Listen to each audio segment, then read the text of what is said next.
Hello everybody, this is Conquering History Games and welcome to an Equestria at War guide. This guide was the result of the Patreon backing of Ben Greenhagen. I hope I'm pronouncing that right, Ben. Those people who become $5 a month or more backers on my Patreon are allowed to select a guide for me to work on. It could be Kaiserreich, it can be Equestria at War, and so we will be doing some Equestria at War today. We are going to be talking about the Kingdom of Wingbardy, which is not quite a major power, but certainly has the potential to become one. Brief history. 30 years ago, Wingbardy succeeded from the Empire and took the whole South with it. The king promised them a future of continued economic growth and prosperity. This couldn't have been further from the truth. Once the richest lands in the Empire, Wingbardy now sees itself in crisis. The economy, failed parliament after failed parliament, and a costly war with Falkor has led to the rapid growth of political extremism. Fascists under Giulio Biccolini prepared to march on Carthan and seize power from the failed government. The communists have vowed to stop them, but the king still holds all the cards in his talons. So here we are in the south of the second continent in the game, Griffonia. Now, there is going to be an intro screen that pops up here detailing some information about the Kingdom of Wingbardy. You're free to pause and read that, or just open up the game yourself and do that. Just goes into a little more detail. Same thing with the regions. It just talks about what's the infrastructure like, what's the terrain like, what is it that you're going to be dealing with, and things like that. Mechanics and change log. We are in, actually, which version are we in? We're in version 1.3.1.4. So, Wingbardy, let's start getting into it. First thing we're going to do is we are going to make a save file real quick.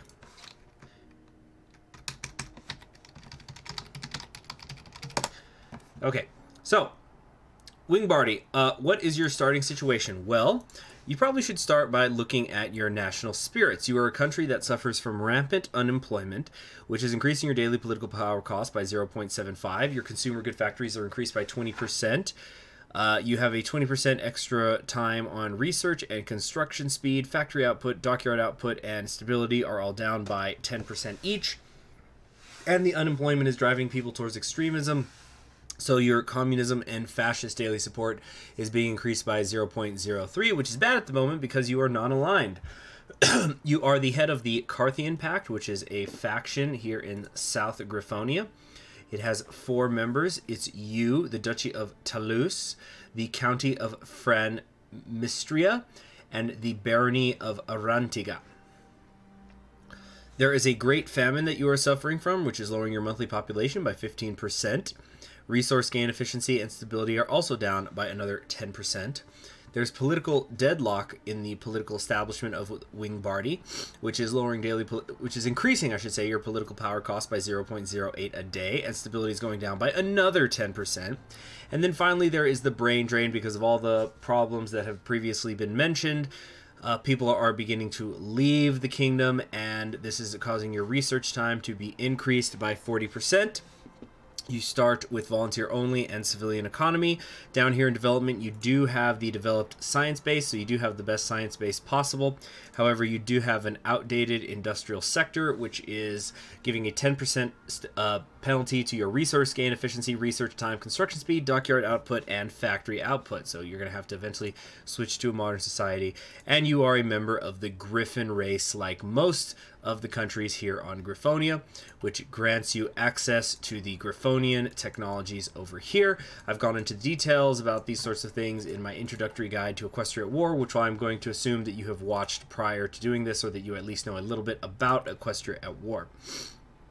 I should have said that earlier, really. So some of these are some pretty bad penalties. For example, right now, if you take no decisions, your political power changes only a third a day, but the moment that you take that first decision, such as march on Kerith, you're going to be in the negative political power a day, which obviously is a bad place to be. Decisions, nothing particularly unique going on here. You have three research slots. As I mentioned before, you do start with at least basic infantry equipment researched, as well as engineering and reconnaissance. So, you know, as we go through here, you have no tanks. You are a little bit better off than many other people on the continent. You've got Artillery 1 available to you. There's been nothing pre-researched for you over here. You do have most of your basic naval stuff researched, as well as tactical bombers and fighter 1s. Nothing over here in engineering, nothing over here in industry, and of course you have access to the Griffonian Knights, and We Can Fly, which are giving you access to your special forces, as well as giving a bonus in the hills and mountains to all your leg infantry. So, also because you're in a civilian economy, I don't think I brought this up in my introductory video, but your industrial and electronics research time is actually going a little bit faster because you're behind. Next up, we've got, I already talked about diplomacy. You're extracting a little bit of every resource, not so much chromium, not so much tungsten, not so much aluminum. No crystal is coming in, and you don't really have any access to crystals anytime soon unless you can take Sycamore on here. Sort of early, you will get access to some of that, but basically magical infantry is probably not going to be the path that you want to go down. Continuing over here to construction, you have 17 factories at the beginning, but 55% of them are being used up by consumer goods, so you can't build very much. Also, don't forget the construction speed penalties that you are suffering. In terms of production, you have 8 military factories available to you. Some of it's already assigned to fighters, support equipment, and rifles. You don't have anything in your artillery. You've got some destroyers and convoys going on down here, and you have your 4 naval dockyards. Finally, in terms of recruitment and deployment, you do have some early divisions that have been created here. They're 12 width. They're not particularly good. I don't think any of these are bigger than 12 width, although you do also get immediate access to a mountain division with reconnaissance, so that could be helpful when you go east towards Sycamore. In terms of your existing army, you have 14 divisions. Most of them are, again, that 12 width, and you have 1 division of the Griffonian Knights. All of your commanders have the initials GG, which is fun and cute. These are basically based on the Italian ones, so, you have Gessi up here, who's your god panzer leader, with all the great stats. Then Gino Griffiano down here, who's both cautious and an old guard, and after that it just plummets into the skill 1s. You've got 3 field marshals to choose from at the beginning, 2 of which are old guard. Uniquely here, you have an Air Force commander with Galbo, who's going to increase your air superiority and ground support. But besides that, there's not really anybody who's ready to take on the world over here. So, the first thing that you need to figure out whenever you are playing the Kingdom of Wingbardy is which path you want to go down. You've got 4 political paths that you could take here, which can go in some pretty different directions, and so because of that, we're not going to talk about them right now.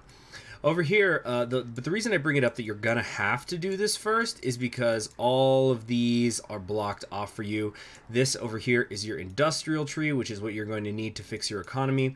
Over here, the Regina Marina is going to come down here and improve your navy, as well as giving you some bonuses for landing craft, transport ships, and things like that. That actually reminds me of something. Okay. Just checking something. You have your Air Force here, which is a small tree, but you should note you're going to need this to actually get one of your research slots. Your other research slot is over here with the industry, but you can take all the Navy stuff, you can take all the Army stuff, and you're still not going to be able to expand because your research slot count until you come down here to the Royal Aeronautic Institute.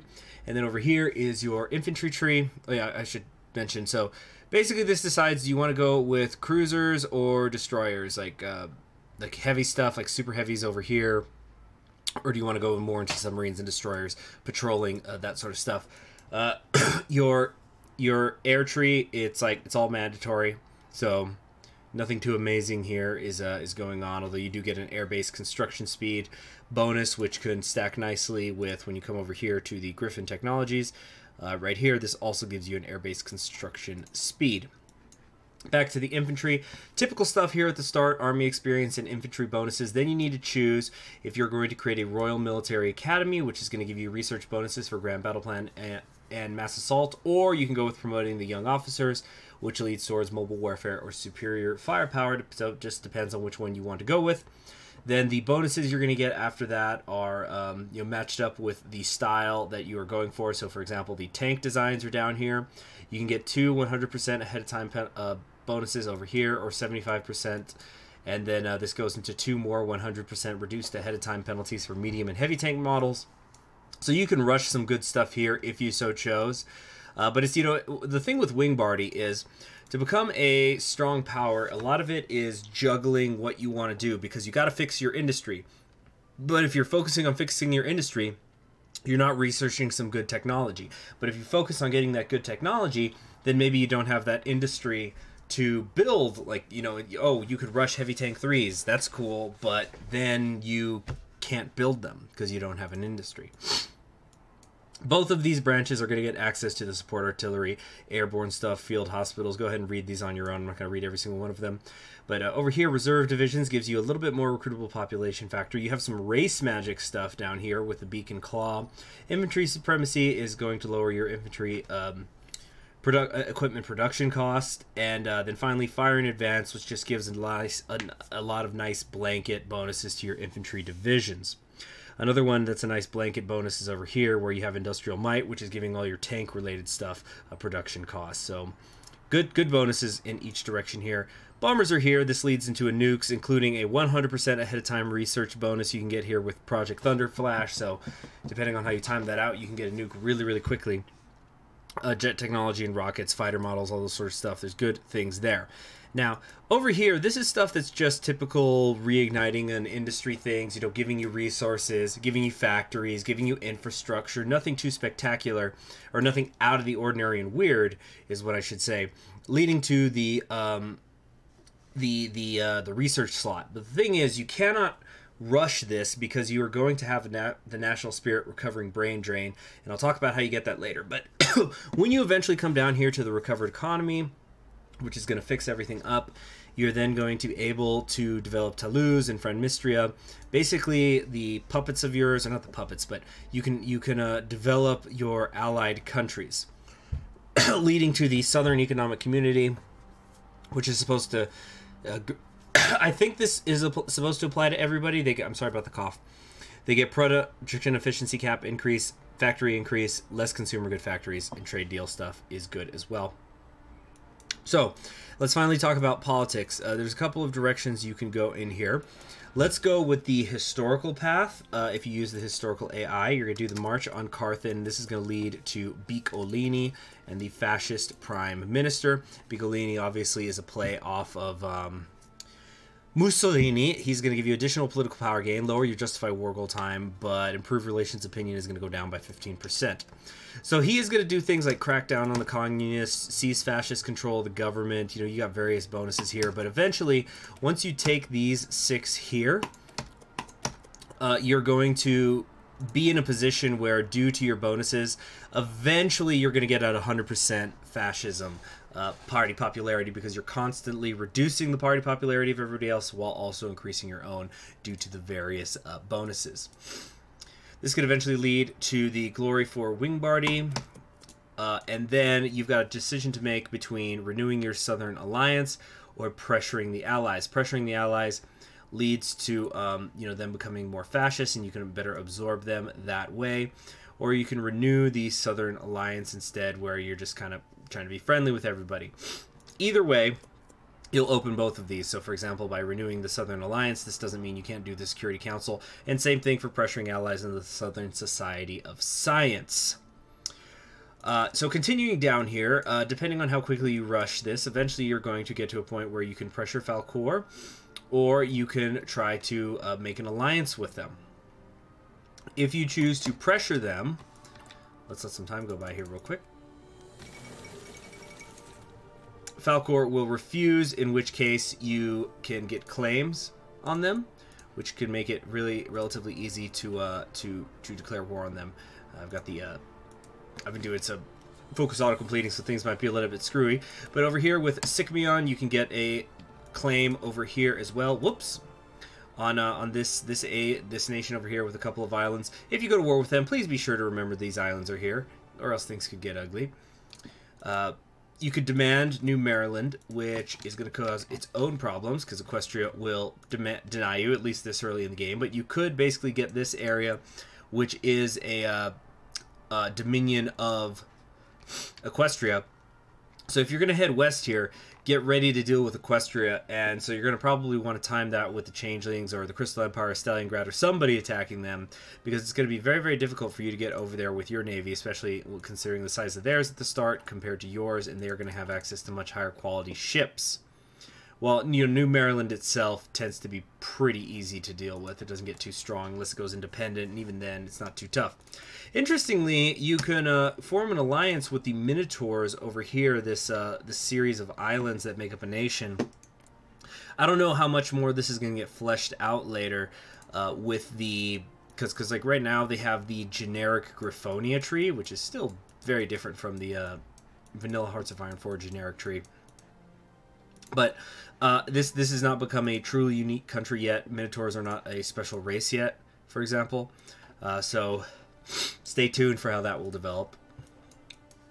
Okay, so, and then eventually you come down here and you can claim Griffinstone, which is, of course, the Holy Grail that all major Griffonians want, major powers want, right here in the kingdom of Griffinstone, which also has just the generic one. I'd like for this thing to get a focus tree sometime.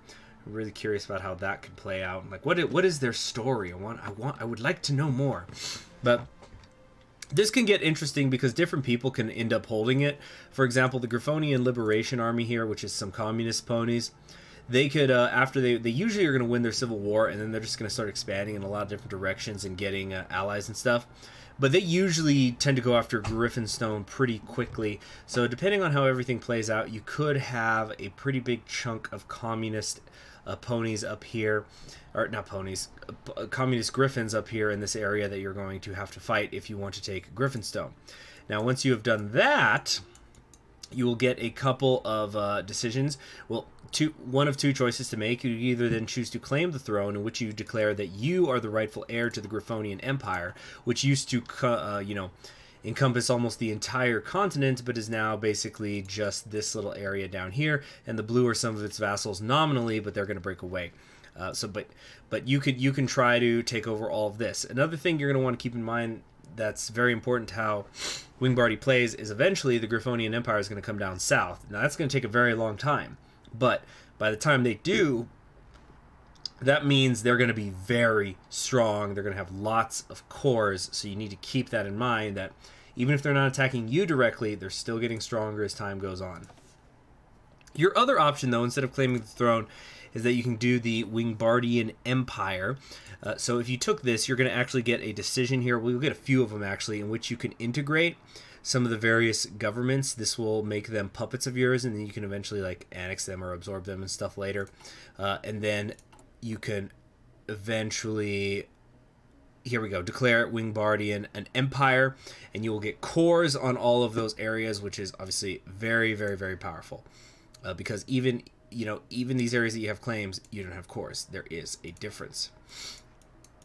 Now, over here, this is something that kind of mixes together with the conservative government. If you do the Stop the March, you can have you're going to have your public works projects here. National Food Act is how you get rid of the national famine, and then you need to do renewed industries. You need National Food Act and renewed industries before you're going to be able to come over here, because you can see now we have the check mark, has National Spirit, Recovering Brain Drain.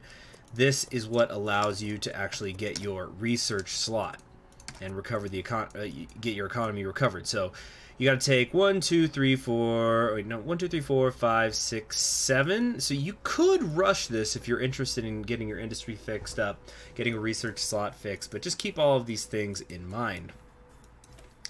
You're then going to be cut off eventually, because you can't do Wingbardian trade without strengthening the king, which also means you can't come down here to Wingbardy forever, which we are going to talk about in just a minute here when we load up and take a look at some of the other paths.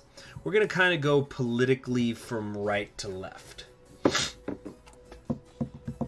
So this up, enjoy the nice save, the nice loading screen.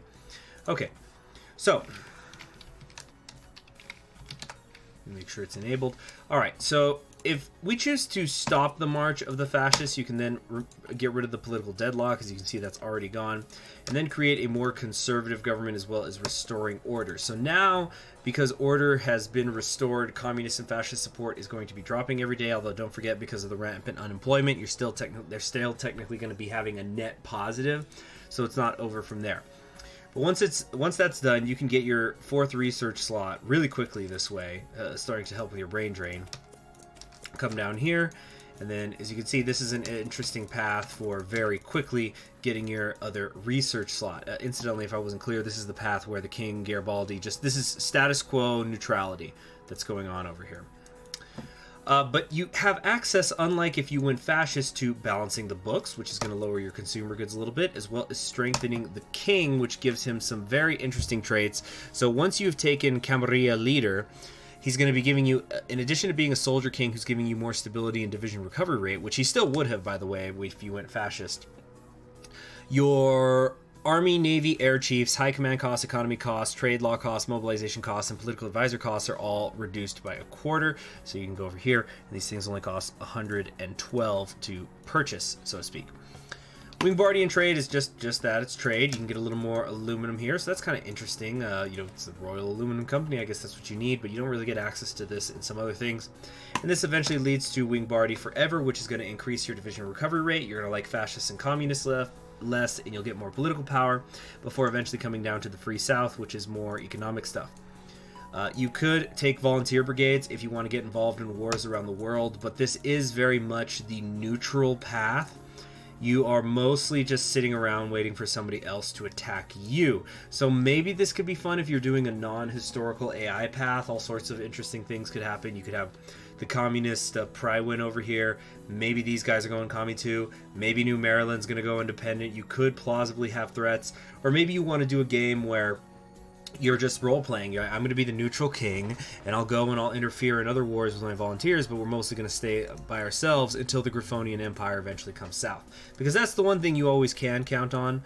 Unless the Griffonian Empire gets reworked, which there's sure no immediate plans to do that as far as I'm aware, they always are going to expand, because even though they have different paths they can take, they all eventually lead to them trying to take everything, basically.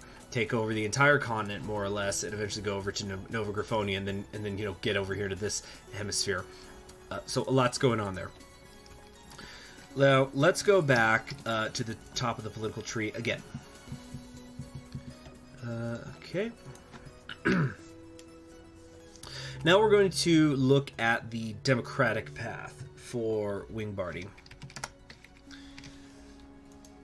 Of course, you're going to want to stop the march, break the political deadlock, then you will reinvigorate the liberals, which will immediately change you over to the Harmony Party, and you get this Griffin with the mustache coming out of its beak, and I don't know, it just looks really uncomfortable to me. Like I'm just imagining, because isn't this where its nose holes are, right? So wouldn't that be like if your mustache came directly out of your nose holes? Like not just stray hairs, but the whole thing. Anyway, so you embrace Harmony. This is going to give you more support, and you can still get the Academy of Science pretty quickly. Equestrian Aid will help you with the Great Famine, so even though you don't have access to the National Food Act, you can get rid of it quickly, and actually faster, technically, than if you had done the Public Works projects first. So this is basically you tying yourself to Equestria and New Maryland over here. Equestrian Trade. You know, you actually, this is a really interesting one, I think. Where you keep our friends close, in which you will, much like you could start to turn your allies fascist, in this case you will start to turn them Harmony, which is sort of democracy in this case, and you will even guarantee the Falcor Principality, which is your traditional enemy. So coming over here, you could do, you know, a little bit of, you know, some of the old Charles Curtis, Floyd Olson, negotiate with the communists, right? And work on your economy. Now, once you've done these things, you have two paths to go down. You could embrace the Pony Way, in which case you will ask them for a defensive back in which they can help you. You also can get science, I believe school, yeah, I think this is the science, how do I say it? the science sharing one, and then over here you can get actually more monthly population, which I kind of choose to interpret as that they're letting more ponies begin to move in or something like that. Or you can go for harmony with Griffin characteristics. This is a little bit more like the Kingdom of Olenia. If you were to bring back the True Queen and you do the equals with Equestria path, you come down here to Arsenal of Harmony, giving you 12 factories, if you count dockyards as factories, which is pretty significant considering you only have 29 here at the start. And then eventually Cake or Death, which is going to slow down the justify war goal times on you, but like people coming at you it's going to usually be a focus, so that's not a really big deal. But you also get the volunteer brigades. So again, this is a little bit more of a role play path. And either way, you could eventually come down here to United Against Disharmony, which lowers significantly the cost of you guaranteeing people, as well as increasing your stability. Now, this could be good if you want to basically be the Equestria of Griffonia, where so you can start guaranteeing all sorts of people. Griffinstone, House Erie, so maybe you can guarantee one of the Eries and then beat the other one just so that endless war could stop. You can maybe guarantee the Kingdom of Aquileia, so you can get yourself involved in the wars in a defensive way. A lot more so than you can if you went the neutral path, or at least for a lot less political power, I should say. So finally, there is just one more path I want to show you all. We're going to talk about, and we will get on that. Get on with it. Come on. Also, be sure to check out my live stream where I've been playing as Wingbardy. It's fun. It's kind of a little broken up, but okay. So for the communist path, you're going to want to take the march on Carthan, and then you basically have the Soviets end up taking power. A civil war will begin, so this is much different from the other paths. You actually are going to have to fight for it here with Antonio Proletarino in charge, because, well, this is a pretty radical path that you're going down, and then Biccolini will take charge of Wingbardy in the north. And you don't get a choice to choose between the two of them. You automatically will become the communes. So, let's say you win the war. It's not a hard one. It really isn't. There. After you've done that, end of the Wingbardian Civil War with the capture and lynching of Biccolini. The communist forces have declared victory in the Civil War, quickly forming a new government following after the king's self-exile to Toulouse. Antonio Proletarino, leader of the PCW, has been named state chair Griffin and has taken over leadership of Wingbardy. The country is now organized into the United Communes of Wingbardy, and its stated goal is to spread socialist values out to other Griffin nations, perhaps even beyond. Long live the revolution. So you get some interesting stuff down this path. Of course, you're going to secure the Republic, which is going to give you a bunch of political power, so you can start to, take all sorts of fun things out here. They're still working on some of these pictures, but you can really set up the ministers pretty quickly here. And then, and it's a little bit less linear than some of these ones. Not in the sense that it's not going to a single place, but you can choose which path you want to go down. You can go things in different directions. So, workers' collectives and the farm for the farmers and just everything in here is how you are going to fix your economy as well as boost your own popularity.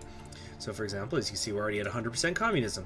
But then you have the Griffin Liberation Army, which I could be wrong, but you know what? Let me just check it now. Okay, yep, I just wanted to be 100% sure. I didn't want to say it because I didn't want to get mixed up with a different country, but the Griffin's Liberation Army will always increase your mobilization law depending on what it is. So, for example, we just switched to limited conscription, which if we had done Griffin's Liberation Army, it would have increased it before. But because I switched to it manually, now when you take this focus, it's going to go all the way to extensive conscription, so it'll always bump you up one. Alright, rebuilding the society just gives you political power. This is how to help you with, this is what helps you with the brain drain problems. You can also increase your monthly population, which is nice compared to some of the other paths. Now you got two options to choose between here, in which case actually I'm going to make another save file so I can talk about this. Okay, so let's say you went with spreading the revolution. We must ally ourselves with fellow communist parties in our neighboring nations to help them spread the revolution. By providing support in any way we can ensure the revolution will be launched by the people. Basically, your neighbors are going to get communism going on. Now, you cannot take this, join Aquilea. Of course, I've been taking Photocasado Complete, but if the Aquileans did not go their communist path, which is over here, so, you know, the first thing is they have to fight for the freedom, which they usually will do and lead into the second revolution, but if they're on the historical AI, they'll come down here to a victory for freedom. You've got to be on non-historical AI, and they might come down here. But anyway, if you were to do that, or alternatively, you know, if the Griffonian Liberation Party had existed and you know, and they created their own faction. But basically, you can create a faction over here, forging your own path, and as opposed to join Aquilea, you can free the Aquilean workers. So whatever their ideology is up there, you're going to be able to declare war on them right away. Alternatively, as I said, you can join Aquilea if they have gone communist, or you could join with the Griffonian Liberation Army, which, from what I've seen the AI, they tend to go this path, which can create a really strong southern communist front down here. Because usually, what will happen when the Griffonian Empire, the Griffin Liberation Army, aka Prywin, tries to expand too quickly and takes Griffinstone, they end up getting squeezed by the Griffonian Empire and Wingbardy. So if they can get Wingbardy on their side, as well as no longer having a front to cover, they have the aid of Wingbardy in the war. So that could be interesting. Eventually, you are going to be able to do strike at the Empire, which basically gives you goals on everybody. And then you can declare the Workers' Empire, which requires you to have all of your neighbors be communist. This is the same thing as the fascism thing. And then you could declare said Workers' Empire. You've got your integration foreign policies down here and things like that. You know, if you go with a... And you know, all these things are just based on, like, the follow-up to which faction you're going to join in is just based on who you joined. So, if you join the Griffonian Liberation Army, you are going to attack Aquilea. If you're going to attack Aquilea, you're going to split New Maryland, so, like, they'll take the north, you take the south. And if you join with... Oh, I'm so sorry, I'm mixing things up. If you go your own way, you take on the other sort of pseudo... southern power over here. You take out the Aquileans. If you're with the Aquileans, you're going to split New Maryland. If you're with the Griffin Liberation Army, then you're going to attack the Notorious, since those are in between you. All right. Whew, that was a lot of talking. It's been a little while since I made a guide, but I'm going to get back into practice before you know it. But thanks, Ben, for the Patreon donation. I hope you all enjoyed this guide. Please let me know other Equestria War Nations you'd be interested in seeing me do. I will see you all around, and yeah, I just hope this guide is enough to help you get started as Wingbardy. It's a really fun Griffonian country. I think it really straddles that line of not quite being a major, but it could become a really strong power later. But it'll still have some nice boss fights. So you have like your shorter wars, you can go in different directions, a lot of replayability, the big boss fight against the Empire. Maybe Equestria if you end up having to go over there. There's a lot of stuff you can do, but it's probably going to be over here against the Empire. So, subscribe if you haven't already, click the notification bell, and I'll see you around. Bye!